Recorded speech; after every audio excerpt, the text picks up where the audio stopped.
Story number one: Trump's border policies now in the spotlight. Trump is on the radar constantly, being at the top seat. He's the president of the United States, and it's been, you can see the difficulties of leadership starting to set in, because where there is leadership, there is a lot of difficult decisions that you have to make, and border policy has been one of them. There will probably be a lot of stories that made it in today highlighting just the fact that you have somebody in the White House who is constantly under attack, not even just by his own administration, but I mean, he's trying his best to make policies, from what I've seen, that are for the greater good of Americans and other leaders outside of the country. I mean, the guy may be a funny guy, a funny acting guy, but the question at the end of the day, just like it was under every president, is how will you help the American people, and are the tax dollars that American people are investing in governing being used properly? You have the votes, and you have so there's a lot of attention centered around this president. He made some claims that he is not responsible for what's happening, and he threw some heat on the past administration, Obama administration, and he's been putting out some false claims. But all attention is on this administration. He's tweeted that ICE would arrest millions of undocumented immigrants, but sources say that the government does not have the manpower. One thing I can say is that 2020 elections are coming up, and I think that this president will be attacked from many angles for his stance on a lot of things that are addressed in the media and in the news. And I think the thing is that what I'm learning from this administration is that people can do. I think when I read the scriptures, I think it says that he who is without sin cast the first stone. And me being in a small leadership position myself, owning a small business, having time served in the military, is one thing you have to learn as when you're trying to keep things together, is that you will be people who are ridiculing you, crucifying you, often have a hard time looking at themselves. Now, I'm not a big fan of this administration. I wasn't a big fan of the past administration, but I do show mercy to my fellow Americans. I try my best as a man living in this life to be compassionate, to be understanding. But I can say that this president has been under a lot of scrutiny, but he's been punching back, and it's gotten him in a lot of trouble. But he has a lot of support, because people who are very common sense thinkers and who try to live well see something. They see something in this, and I don't know what they see happening, but they really see a different side of things. And one thing I can say about America is there's people who understand unification, and there are some people who don't. But at the end of the day, we have to ask ourselves: is are we for the land that we are on, or are we against it? And it's been an issue throughout all of this country's history, and it remains an issue, because there are a lot of people who are still against the American agenda, and it's very scary, and it creates a divide. It creates a divide between the police and the public. It creates a divide in political talk at the table, and the fact that you have people who understand that America is a great place to flourish. You can own a business, you can own your own estates, you can do things yourself in this country.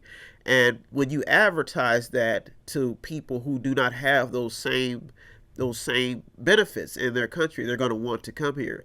So the thing is that I found out in this story number one, Trump's border policies in the spotlight, is the fact that it's not just Mexicans, it's not just Central Americans who are trying, or Central Americans trying to get into the United States. They have found African migrants. They're becoming the new face at the U.S. border.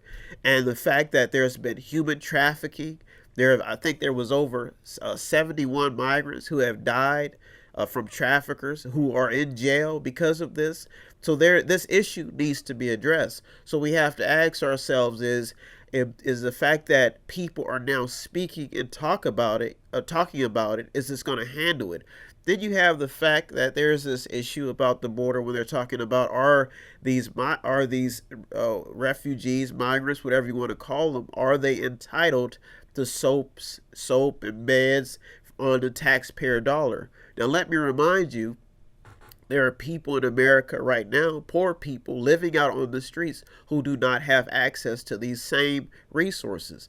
There are poor people, even veterans who have served, who do not have access to health care. So you have to, especially when we get to this next, where this country is so polarized, and it is a fact. People do not understand what they want to do, but at the end of the day, they do want a house over their head. They do want a car. They do want a good job. They do want good income. But the fact is that we have to figure out what we want at the end of the day. And that's the very, very scariest part of life, is when you have to make a decision yourself and you do not put it on the hands of your leaders. And we in this country, we vote. So we ask ourselves is, do we want secure borders? Do we want our children to be to have to face a future where the resources have dried up? Or have Americans become too slothful? There's a lot happening in the news, but this border policy is on the spotlight because of the fact that there are people from other countries. They said illegal immigrants from 52 countries have crossed the U.S.-Mexican border this year. 52 countries. They found a way to get inside. And then you have a president touting and saying we need to deport them all. This policy is very scary because there is a legal way to do this. There's a proper way to get inside of the United States. There's a proper way to become a citizen. Every country you visit across the world has policies when it comes to the border. There's say Venezuela. This is a report from the UN. They say there are 1 in 5 of new asylum claims. So there's a problem in Central America. So this lets you know that Mexico is key in figuring out how to fix this crisis at the border, because they may have to change their policies of how people are entering their country and getting into the United States. House Democrats released $4.5 billion on a border aid package. It says ICE is set to begin. They're trying to raid 10 cities on Sunday. And then you have some voices on the Democratic side, like Alexandria Ocasio-Cortez. She compares the border units to concentration camps, and she comments, and then her comments were backed by Ilhan Omar. Listen, I have friends who do things legally. I have friends who come from other countries and they are citizens. Their opinion is key to me. I ask them, I say, what do you feel about the border crisis, the migrant crisis? They share the same views. There are proper ways to do things. And there's this, and the fact that this country is so polarized, these issues probably will not be addressed properly because there's a lot of confusion. People think this is some type of a war really going on, but the thing is that if the conditions are not well in these people's country and people are not sending aid, or if their countries are not using aid properly, we will continue to see this.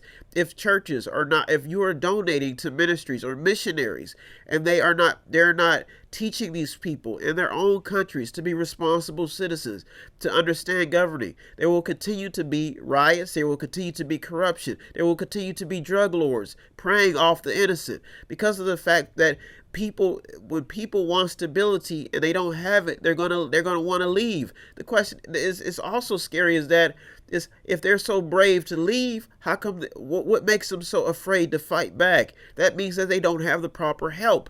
This is an interesting story because of the fact that it keeps happening and it's staying in the news. It's probably been in the top 8 stories. I'd probably say about a few shows now. This story is interesting. They're talking about how children at the southern border are also facing public health crisis. But whose fault is it? This is what we have. Is it America's fault? Is it the people who vote? Is it our fault that the situations in their countries are bad?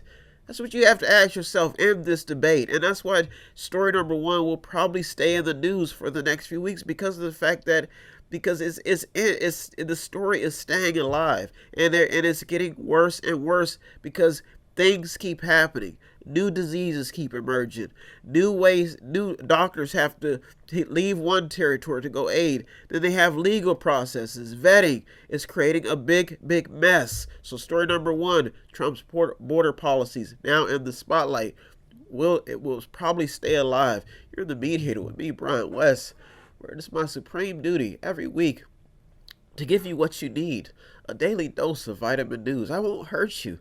I'm giving you what you deserve in life, the truth. So if I didn't love you, I wouldn't be grabbing you in here, giving you this, doing the work, the research, trying to improve my own life, hitting the weights, coming in here every Sunday to give you the top 8 headlines of Alabama News. So if you want to help me out, if you want to contribute by giving me some type of assistance and giving me some type of aid, all you have to do is visit www.method8inc.com, method8inc.com, where you can buy something, click on something, watch something, or just read something. It won't hurt you a bit. I promise you that your investment will not only benefit you, but it will benefit me as well. There's a 50-50 love here, and I guarantee it. The doctor of love, the doctor of mediation, will deliver, baby. There's no testosterone commercials in this one. This is natural supplements, baby. I'm giving it to you every single.